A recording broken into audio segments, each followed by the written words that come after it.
ही आहे माझा विठोबा चॅनल. प्रचार संप्रदायाचा, ठेवा आनंदाचा.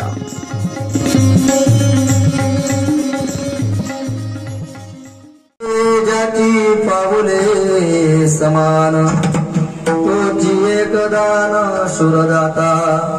मनाचे संकल्प पावविल सिद्धी जरी राहे बुद्धी त्याचे पायी. विटेवरी ज्याचे पाऊले समान तोची एकदान सुरदाता.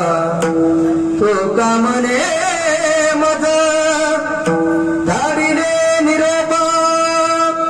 तो कामने मज धाडिले निरोपा. मार्ग हा सोपा सुखरूप विटेवरी ज्याची पाऊले समान तोची एकदान सुरदाता. महायोग विजेत भीमरथ्या वरं पुंडरीकाय दातो मुनींद्रहि. समागत्य दिष्टान्तमानन्दगन्धं परब्रह्मलिङ्गं भजे पाण्डुरङ्गा.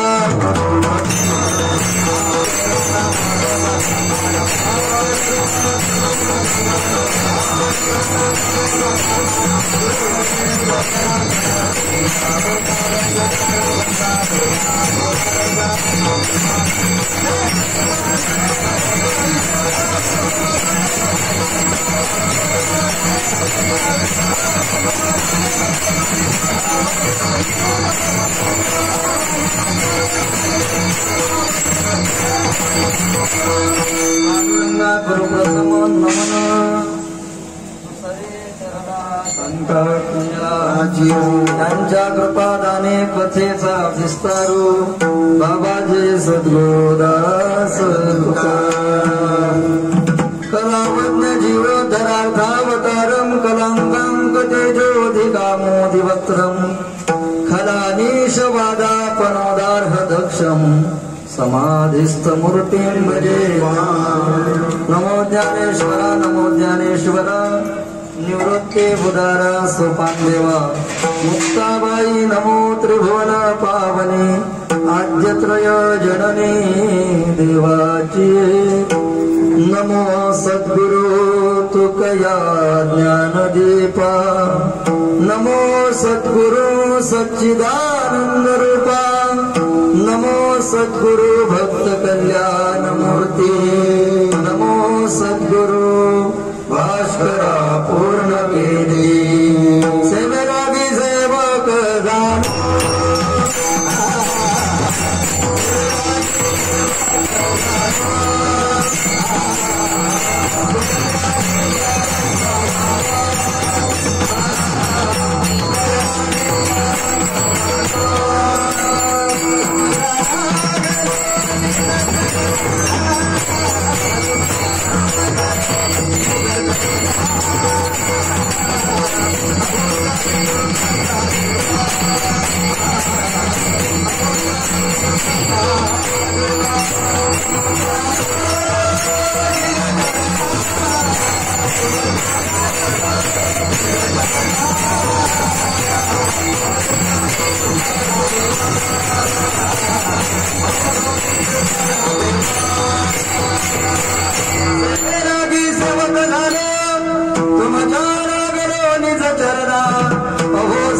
तुकया देवा. यावरी न करावा वेर काय माझी वाणी मानेल संतांसी. रंजवू चित्तासी आपुलिया माझी वाणी तुझे वर्णी गुण नाम. ऐसे देई प्रेम काही कळा मस्तकही माया.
हा रस वाटितो अनेका घ्यारे होऊ नका रान भरी विटेवरी ज्याची पावले समान तोची एक दान सुरदाता असतो.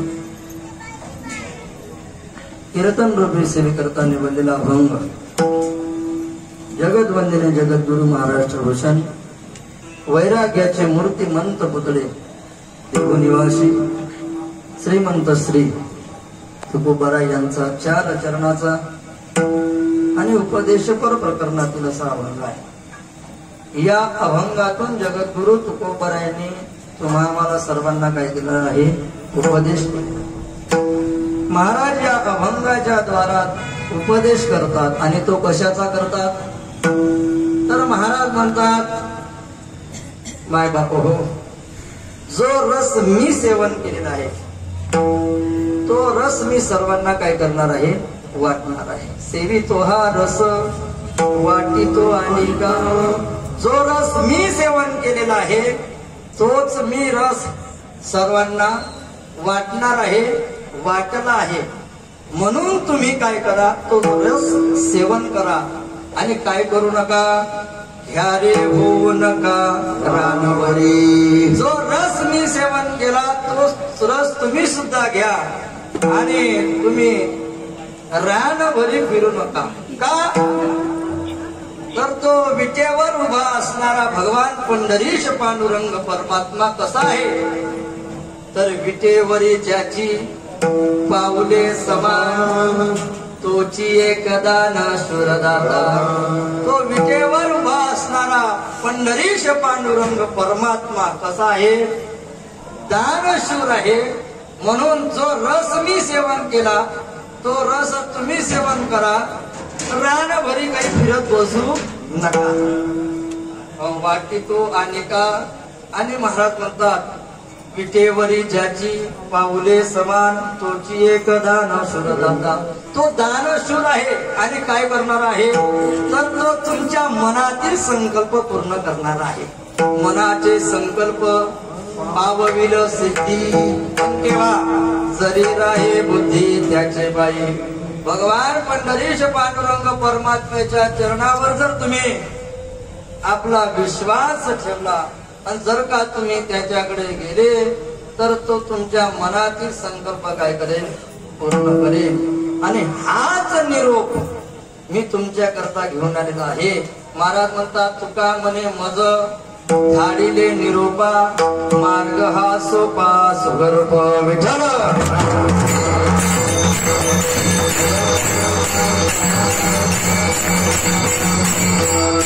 या अभंगातून जगद्गुरु तुकोबारायांनी आम्हाला उपदेश केला. उपदेश करणारे कोण आहे? जगद्गुरु तुकोबाराय आहे. उपदेश कोणाला केला पाहिजे? उपदेश कोण करणारे आहे? तुकाराम महाराज आहे. आणि उपदेश कोणाला करतात? आम्हाला करतात. ते अजून कोणाला करतात? तुकोबाराय उपदेश कोणाला करतात आणि उपदेश कोणाला केला पाहिजे आणि उपदेश करण्याचा अधिकार कोणाचा आहे? नाही का? उपदेश करण्याचा अधिकार कोणाचाही नाही. उपदेश कोण करू शकतो? जो मोठा आहे तो उपदेश करू शकतो. आणि कोणाला करू शकतो? लहानांना उपदेश करू शकतो. जगद्गुरु तुकाराम महाराजांनी उपदेश केलेला आहे. तर आम्हाला केला का? जीवाला केला का? जीवाला केला का उपदेश? नाही केला. का? तर जीवाला उपदेश ह्याच्या करता नाही का जीव कसा आहे? अज्ञानी. कसा आहे तो? अज्ञानी आहे. मग या ठिकाणी जगद्गुरु तुकोबारायांनी जीवाला उपदेश केला म्हणजे पामराला केला का साधकाला केला का जिज्ञासूला केला का ज्ञानीला केला? तर जगद्गुरु तुकोबारायांनी पामराला उपदेश केला नाही. कारण पामर कसा आहे? त्याला देव धर्म पाप पुण्य अजिबात काही नाही, मान्य नाही. त्याचं एकच म्हणणं आहे पामराचं. काय म्हणणं आहे? तो म्हणतो या जगात काही पाप नाही आणि काही नाही पुण्य नाही. जन्म नाही, मरण नाही, भजन नाही, पूजन नाही. त्याच्या दृष्टीनं भजन काय आहे? भोजन हेच भक्ती आहे आणि मरण हेच मुक्ती आहे. कोणाच्या दृष्टीनं? पामराच्या दृष्टीनं भोजन हेच भक्ती आहे आणि मरण हेच मुक्ती आहे.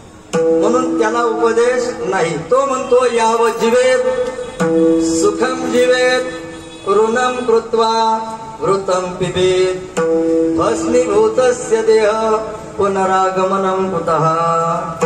तो म्हणतो जोपर्यंत जीवन जगायचं आहे तोपर्यंत मजेत जीवन जगा, मजा करा. याव जीवेत सुखम जीवेत, सुखानं जीवन जगा. मग सुखानं जीवन जगण्यासाठी काय करावं लागेल? श्रम करावे लागतील ना. मजेनं जीवन जगण्यासाठी श्रम करावं लागेल, पैसा मिळवावा लागेल. तो म्हणतो माझ्याकडून श्रमही होत नाही, कामधंदे होत नाही. अरे बाबा, जीवन तर जगायचं आहे तर कामधंदे केल्याशिवाय, श्रम केल्याशिवाय, पैसा मिळवल्याशिवाय मजा कशी करता येईल? तो म्हणतो काही करायचं काम नाही, काम करायचं काही गरज नाही. यावत जीवे सुखम जीवे. मग मजा जर करायची आहे, सुखानं जगायचं आहे तर तो म्हणतो ऋणम कृत्वा वृतम पिबेत. तो म्हणतो ऋण करा म्हणजे कर्ज काढा. कर्ज काढून काय करा? तर घृतम पिबेत. काय प्या? घृत म्हणजे तूप. तो काय म्हणतो? अरे कर्ज काढा, ऋण करा आणि काय प्या? तूप प्या. तुम्ही सांगा, तो कर्ज काढून तूप प्यायला सांगतो, तूप मिळते का? आता तूप अवघड दुर्मिळ गोष्ट झाली आहे. काय मिळणं? तूप मिळणं. मग त्याला विचारलं की बाबा, तू म्हणतो की कर्ज काढून तूप प्या, मग ज्याच्या कर्ज आपण कर्ज घेतलं, काही पैसे उसने घेतले, त्याला द्यावे लागतील ना पैसे, त्याला ते पैसे परत करावे लागतील ना. मग तो जर मागायला आला तर सांगा त्याला उद्या देतो. त्याला काय करा? गुरुवर्य कुरेकर बाबा सांगायचे उद्या देतो म्हणा, सांगा त्याला. आणि उद्या कधी येत नाही. उद्या कधी येतो का? तो उद्या आला का त्याला सांगा उद्या देतो. असं करत करत जा. आणि एकदा का तुझा देह गेला तर तो तुझ्या राखला काही पैसे मागायला येणार. एकदा का देहाची राख झाली तर तो म्हणतो सर्व संपलं. काही जगात पाप नाही आणि काही नाही पुण्य नाही. हा वर्ग झाला पामराचा. तो पाप पुण्य मानत नाही. म्हणून जगद्गुरु तुकोबाराय पामराला उपदेश करत नाही. मग जगद्गुरु तुकोबाराय उपदेश कोणाला करतात? साधकाला करतात. कोणाला करतात? साधकाला उपदेश करतात. कारण साधक या भूमिकेमध्ये जेव्हा आपण असतो तर आपल्या अंतःकरणामध्ये इच्छा असते, तळमळ असते. कशाची? भगवंताच्या प्राप्तीची, भगवंताच्या भेटीची. अंतःकरणात काय आहे? इच्छा आहे महाराज. त्याला साधक म्हणतात. जो साधना करतो, कशासाठी करतो? तर ईश्वराच्या प्राप्तीसाठी. विठाला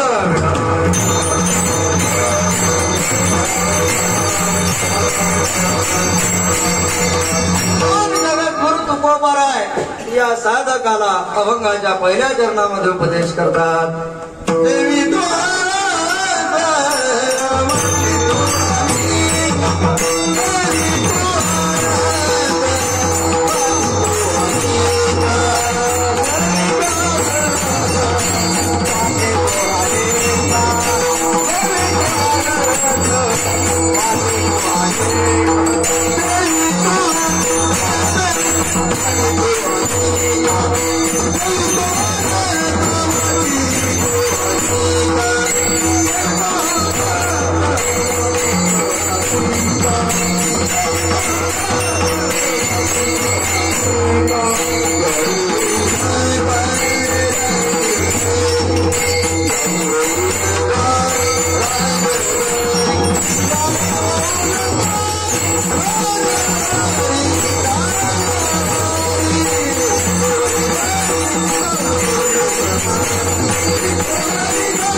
सेवित रस वाटी तो अनिका घ्या रे होऊ नका रान भरे. जो रस मी सेवन केला तो मी सर्वांना वाटला. जगद्गुरु तुकोबांनी रस सेवन केला. कोणता रस सेवन केला? कोणता रस सेवन केला? रसाचे प्रकार आहे. कोणते रस आहे ना? कोणता रस? आंब्याचाही रस आहे, ऊसाचा रस आहे, मोसंबीचा रस आहे, चिक्कू नाही का? असं नाही का? अनेक प्रकारचे रस आहे. पण जगद्गुरु तुकोबांनी रस कोणता सेवन केला? ब्रह्मरस सेवन केला. कोणता रस सेवन केला? जगद्गुरु तुकोबाराय म्हणतात की मी कोणता रस सेवन केला? ब्रह्मरस सेवन केला आणि तुम्हा आम्हाला वाटला. तो तुम्हा आम्हाला वाटला म्हणून आपण त्या वाटेनं जातो. कोणत्या वाटेनं? ब्रह्मरसाच्या वाटेनं. तो सुद्धा तुकोबाराय म्हणतात मी सेवन केला. कोणता रस? ब्रह्मरस. काय असं विशेष आहे त्या रसामध्ये? आहे ब्रह्मरस घेई काढा देणे पिढा वारे. ब्रह्मरसाचं जर सेवन केलं तर त्याने आपली सर्व पिढा काय होते? नष्ट होते. पण त्याला एक पथ्य आहे.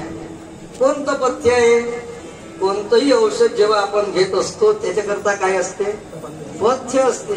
पथ्य केल्याशिवाय औषध परिणाम करत नाही. काय करत नाही? ते परिणाम करत नाही. औषध जर घेतलं तर त्याच्याकरता काय करावं लागते? पथ्य. मग हा जर ब्रह्मरस सेवन करायचा आहे तर त्याच्याकरता काय आहे? पथ्य आहे. कोणतं पथ्य आहे? पथ्य नाम विठोबाचे. हा पथ्य नाम भगवंताचं नाम स्मरण करणं हे काय आहे? पथ्य आहे. आणि आपण सुद्धा सर्वजण ब्रह्मरस सेवन करण्याच्या पाठीमागा आपल्याला सुद्धा काय करायचं आहे? ब्रह्मरस सेवन करायचं आहे. तर पथ्य कोणतं केलं पाहिजे? पथ्य हे आहे का भगवंताचं नामस्मरण केलं पाहिजे. नाही का? ब्रह्मरस जर सेवन करायचं आहे तर भगवंताचं नामस्मरण फार गरजेचं आहे. नाही का? पण आता आपण सर्व ब्रह्मरसाच्या सेवन करण्याकरता इथं नाही का 15-20 दिवस आपण सर्वजण ब्रह्मरस सेवन करण्याकरता सर्वांची काय आहे? तळमळ आहे, धावपळ आहे. मग त्याच्याकरता भगवंताचं काय केलं पाहिजे? नामस्मरण केलं पाहिजे, भजन केलं पाहिजे. मग आता मला सांगा, प्रत्येकाला इच्छा आहे ब्रह्मरसाची, प्रत्येकाला इच्छा आहे आपली पीडा नष्ट होण्याची. त्या ब्रह्मरसानं जर आपली पीडा नष्ट होत असेल तर भगवंताचं काय केलं पाहिजे? नामस्मरण केलं पाहिजे, भजन केलं पाहिजे. तर मला सांगा किती लोक दिंडीमध्ये भजन करत चालतात? सर्वांची धावपळ कशासाठी आहे? सुखासाठी. सुखासाठी आहे ना, ब्रह्मरसासाठी आहे ना. मग किती जण ब्रह्मरस सेवन करत असताना, पायी चालत असताना भगवंताचं नामस्मरण, भगवंताचं भजन करत चालतात. भगवंताचं भजन केल्याशिवाय ब्रह्मरस प्राप्त होणार नाही. आणि ब्रह्मरस सेवन केल्याशिवाय तुमची पीडा नष्ट होणार नाही. अहो, भगवंताच्या भजन करण्यामध्ये जो आनंद आहे तो दिंडी सोडून समोर चालण्यात आहे का?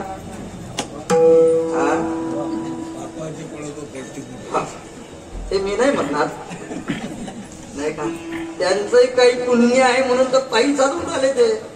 पण पुढं जाण्यापेक्षा भगवंताचं जर भजन करत जर चाललं तर त्याहीपेक्षा अधिक काय मिळेल? आनंद मिळेल ना.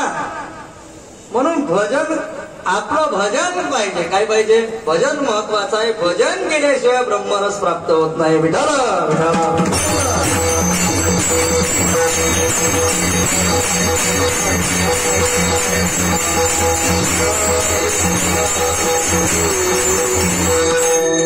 म्हणून सर्वांनी कसं चाललं पाहिजे, भगवंताकडे जात असताना कसं गेलं पाहिजे, गात जागा गात जागा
देवाचं भजन करत देवाकडे गेलं पाहिजे. नाचत गवतेच्या गावारे खेळिया सुख देईला त्याच्या गावाला जात असताना नाचत गेलं पाहिजे, गात गेलं पाहिजे, भजन करत गेलं पाहिजे. गावो नाचो विठो तुझा करू अनुवाद, जिकडे पाहि तिकडे सर्वमय गोविंद. गाऊ भगवंताचं भजन करत गेलं पाहिजे, नाचत गेलं पाहिजे त्याच्याकडे, त्याचं नामस्मरण करीत गेलं पाहिजे. त्याच्याशिवाय ब्रह्मरस आपल्याला प्राप्त होणार नाही. प्राप्त होण्याकरता भजन करत त्याच्याकडे गेलं पाहिजे. हो, पण आपलं भजन कशासाठी आहे? आपण दिंडीतही चालतो भजन करत करत, पण तुमच्या गाडूवाले आले तर आंबे देणारे आले तर घेत जा. अरे पण किती घेतलं पाहिजे याचंही काय? मी तर म्हणतो पुढच्या वर्षीपासून चुंबड्या आणा सोबत, घरी जाईपर्यंत पुरले पाहिजे. अरे घ्या ना, पण किती घ्यायचं नाही का? प्रमाणाच्या वर तर लोक नक्की घेतात, वाया जाते, फेकून रस्त्याने फेकून जातो नाही का? आमचं भजन कशासाठी असलं पाहिजे? आमचं भजन कशासाठी आहे माहित आहे का? जयाची भजने भोगासाठी. आमचं भजन भोगासाठी आहे. आणि जर आमचं जर भजन भोगासाठी असेल तर आम्हाला ब्रह्मरस प्राप्त होणार नाही. महाराज म्हणतात जो ब्रह्मरस आम्ही सेवन केला तो आम्ही समाजापर्यंत पोहोचवला, आणि त्या समाजापर्यंत पोहोचला आणि त्याचा परिणाम आपल्याला दिसून येतो की लाखो लोक भगवंताच्या भेटीला जातात. म्हणून सेवितो हा रस वाटितो अनेका, घ्या रे हो नका तो रस तुम्ही घ्या घ्या, पण रानभरी फिरू नका, इकडे तिकडे फिरू नका. कारण इकडे तिकडे गेल्यानंतर तो रस तुम्हाला मिळणार नाही. मार्गाने चला,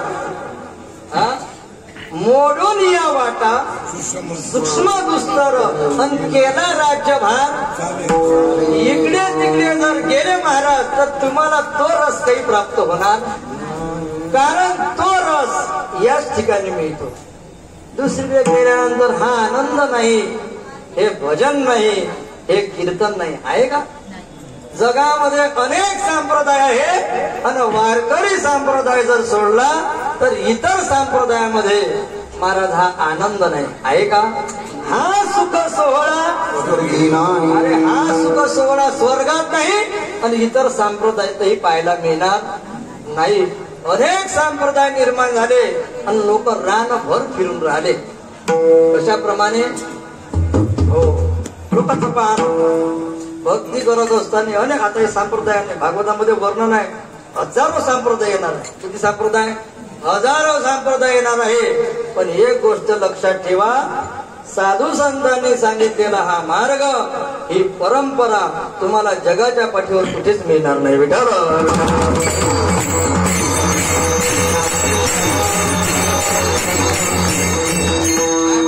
ज्ञानोबरायांच्या पालखीसोबत तुकोबरायांच्या पालखीसोबत लाखो लोक आहेत आणि तरी एकही व्यक्ती आज उपाशी नाही आहे. आज ज्ञानोबरायचा तुकोबरायचा चमत्कार नाही तर काय?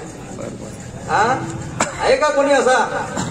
म्हणून महाराज या संप्रदायासारखा संप्रदाय नाही, पांडुरंगासारखा देव नाही, ज्ञानोबराय तुकोबराय सारखे संत नाही.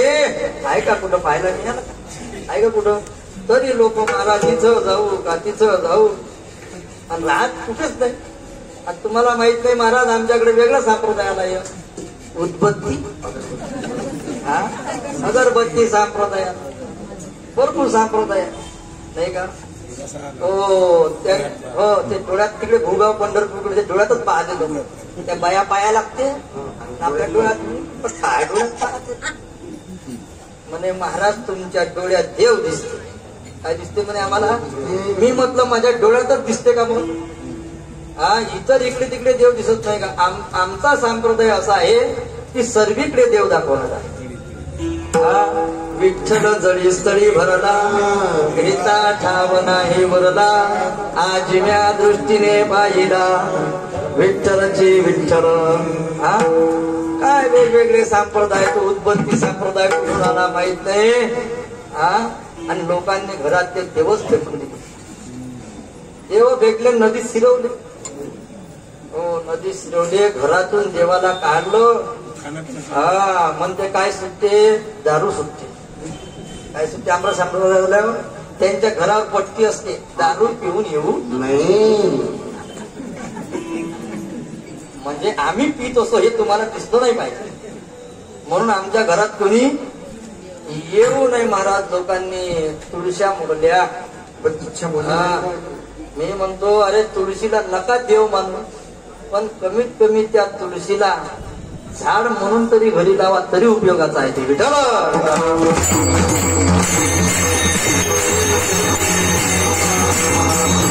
या जगाच्या पाठीवर एकमेव तुळशी अशी आहे का ते 24ही तास आम्हाला काय देते? ऑक्सिजन देते. हे साधू संतांना माहित होतं, म्हणून साधू संतांनी ते तुळशी आपल्या घरासमोर लावली, तिची पूजा केली आणि पूजेच्या निमित्तानं लोक आपल्या घरासमोर लावतील. हा साधू संतांचा उद्देश होता. पण लोकांनी त्या तुळशाही मोडल्या. हो, घरातले देव फेकून दिले. आई वडिलाचे प्रतिमा फोटो होत्या घरामध्ये, त्याही फेकून दिल्या. म्हणजे तेही चालत नाही, त्या प्रतिमा चालत नाही, मग त्यांचं घर चालते का? ज्या आई वडिलांनी घर बांधलं ते घर चालतं, त्यांच्या प्रतिमा चालत नाही. आणि ज्या आई वडिलांनी शेती घेतली ती शेतीही चालते, मग तेही सोड ना. घरही सोड, शेतीही सोड, मग जा कोणत्या संप्रदायात जायचं आहे तर विठाला.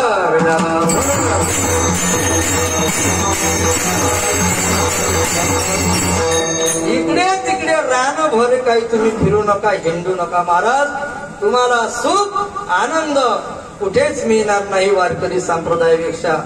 जगद्गुरु तुकोबराय म्हणतात, मी सुद्धा फार फिरलो, पण मला पंढरपूर सारखा देव मिळाला नाही, पंढरपुरासारखी तीर्थक्षेत्र मिळालं नाही. महाराज म्हणतात एका ठिकाणी, उदंड पाहिले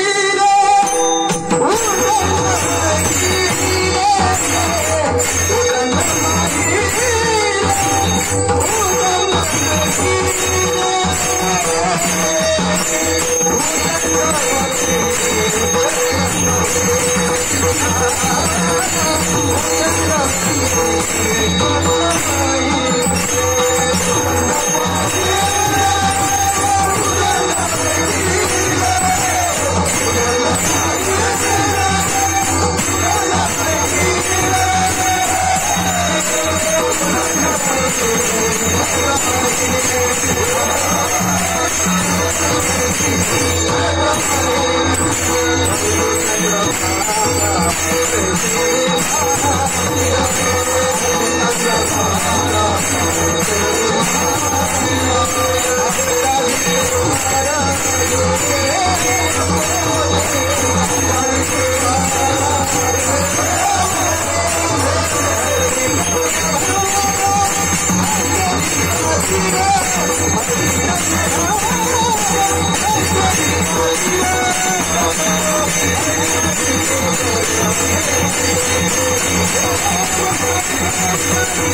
उदंड वर्णिले क्षेत्र महिमे क्षेत्राचा महिमा ऐकला, वर्णन ऐकलं, परंतु महाराज म्हणतात ऐसी चंद्रभागा ऐसे भीमा तीर आणि ऐसा विटेवर देव कुठे आला कधी की जिथे विटेवर भगवान परमात्मा उभा आहे समचरण दृष्टी विटेवरीसाठी असा समचरणामध्ये का ज्याचे चरण सम आहे, दृष्टी सम आहे, कटेवर ज्याचे घर आहे असा देव कुठं पाहला का तुम्ही? सर्व आता बरेच लोक तीर्थाला जातात ना, जातात, कुणी द्वारकेला जाते, मथुरेला जातो, सर्व भारत भ्रमण करतात, लोक तीर्थाला जातात. सांगा बरं पंढरपूर सारखा देव कुठं पाहला का तुम्ही? हा, भगवान कृष्णही उभा आहे. कसा आहे? समचरणामध्ये आहे का तो? नाही. राम कसा आहे?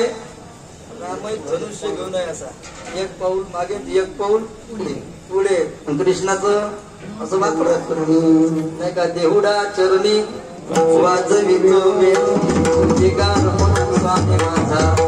पण समचरणा तिथे फक्त पंढरीश पांडुरंग परमात्म्याची आहे.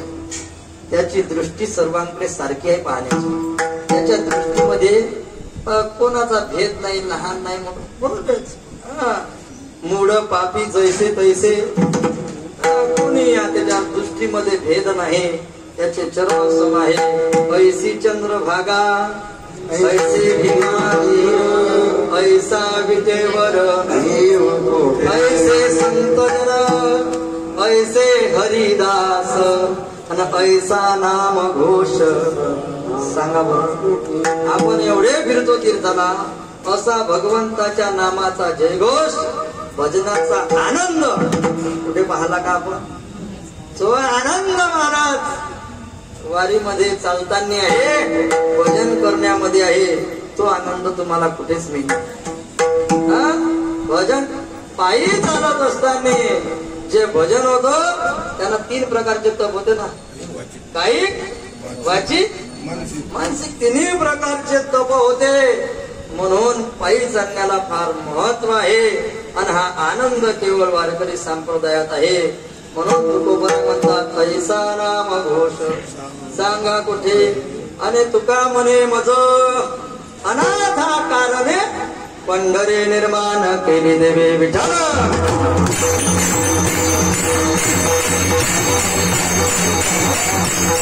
आणि या पद्धतीचा आनंद हा सुख सोहळा इतर तुम्हाला कुठेही मिळणार नाही. म्हणून घ्या रे हो नका रानामध्ये. तुम्ही रानभर इकडे तिकडे भटकत बसू नका. कारण या जगाच्या पाठीवर वारकरी संप्रदाय असा एकच संप्रदाय आहे की तो भगवंतापर्यंत तुम्हाला निश्चितच पोहोचून देणार आहे. तसं संप्रदायाने काय, भगवंतापर्यंत पोहोचवण्याकरता रस्ते अनेक आहेत, मार्ग अनेक आहे ना, अनेक मार्ग आहे.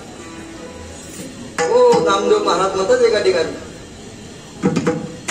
मार्गी बहुत मार्गी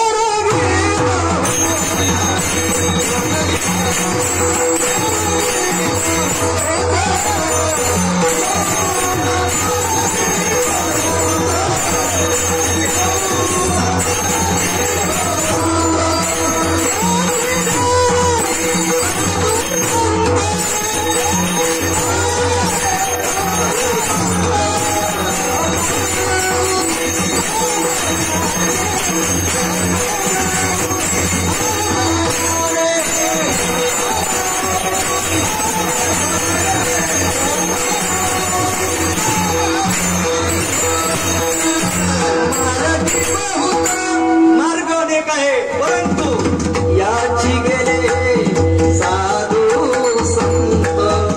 मार्ग अनेक आहे, कोणत्या मार्गाने जावं?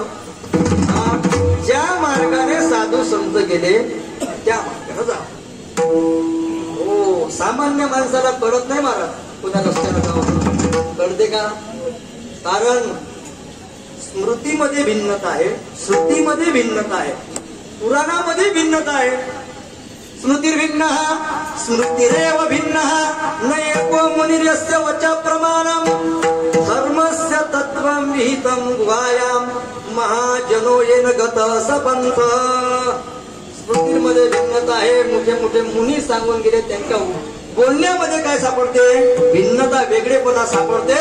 तर मग महाराज सामान्य माणसाने कोणत्या मार्गाने जावं? तर येन गतः सपंथ महाजन.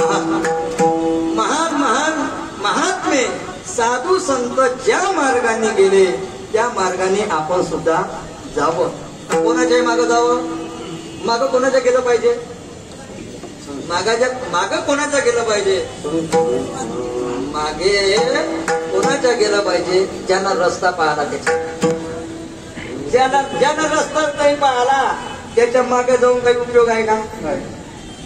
ज्याने रस्ता पाहलेला आहे त्याहीपेक्षा पुढे जाऊन सांगू, जो रस्ता चुकला आहे ना त्याला जीव म्हणतात. जो योग्य रस्त्याने चालतो त्याला साधक म्हणतात.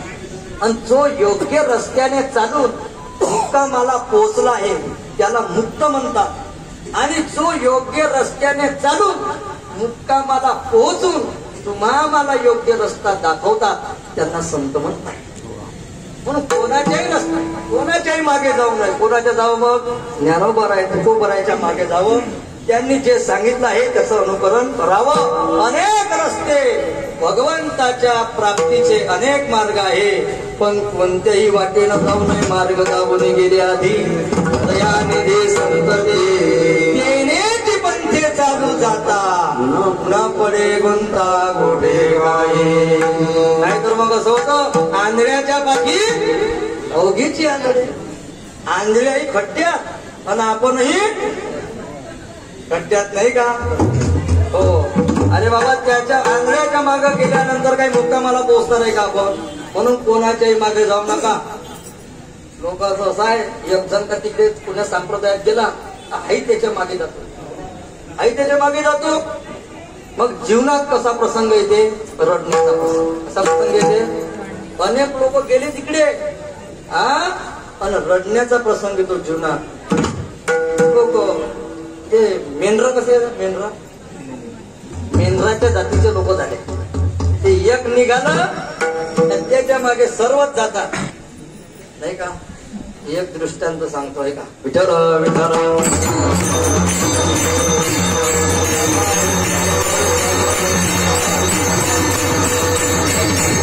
हो, आपण जर आंधळ्याच्या मागे गेलो तर आपल्या पदरात दुःख पडल्याशिवाय राहत नाही.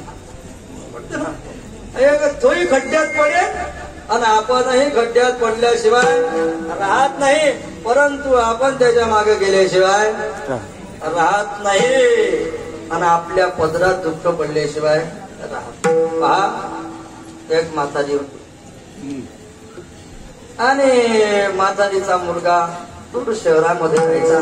पूर्वीचा काळ होता, पत्र व्यवहार व्हायचा, मोबाईलची काही व्यवस्था नव्हती. आता मोबाईलची व्यवस्था राहिली म्हणून पत्र व्यवहार जवळजवळ काय झाला? बंद झाला. कोणी पत्र लिहत नाही. आम्ही पत्र लिहत होतो आळंदीत असताना. ते पत्र होतं छोटस कार्ड, 25 पैशाचं मिळत होतं ते. हा, नाहीतर मग जास्तच लिहायचं असेल तर ते होतं अंतर्देशी. हा, आणि ते दिसतच नाही पत्र. हा, आहे ना? त्या पहिल्या त्याला पोस्ट कार्ड म्हणायचे, मग त्याला मोठे होते त्याला अंतर्देशी म्हणायचे. ते आता सतत लोटलं. पत्र व्यवहार होता. आणि एक दिवस मुलांनी पत्र लिहिलं माताजी. आता माताजी पत्र घेतलं आणि पत्र वाचता वाचता माताजी लागली रडायला. म्हातारी काय झाली? रडायला लागली. तेवढ्यामध्ये तिची मुलगी आली. मुलगी आली आणि तिनं पाहिलं आपली आई रडून राहिली, म्हणून तिनंही कसला विचार केला नाही आणि मुलगी लागली रडायला. आता मग घरची कोण आली? सून आली. आता ज्या घरातली सासू रडत आहे, ननंद रडत आहे, त्या घरच्या सुनाला गप्प बसण्याचा अधिकार नाटक का होईना? रडावला. ती लागली रडायला, अख्खं घर रडायला लागलं. आता काय झालं? शेजारच्याला आवाज दिला, शेजारच्याही बाया आल्या, त्यांनी काही विचार केला, त्यांच्या बरोबर तेही रडायला लागले. बायाचा स्वभाव आहे, एक रडायला लागली का दुसरीच्या डोळ्यात आपोआप हसू येत. त्यांना स्वतंत्र सांगावं लागत नाही. शेजारचं घर रडायला लागलं, त्याच्या शेजारचं घर रडायला लागलं, संपूर्ण गाव रडून राहिलं. आणि मग 1-2 तासाने त्या गावामध्ये एक हरिभक्तीपरायण महाराज, कनेरकर महाराज सारखे आले. आता पहिलंच घर दिसलं रडतानी. विचारलं, का रडता तुम्ही? ते रडून राहिले. काय म्हणून राहिले? ते रडून राहिले. शेजारचे रडून राहिले म्हणून मी रडून राहिलो. शेजारच्या घरी गेले, मग त्यांनी विचारलं, म्हणजे ते शेजारचे रडून राहिले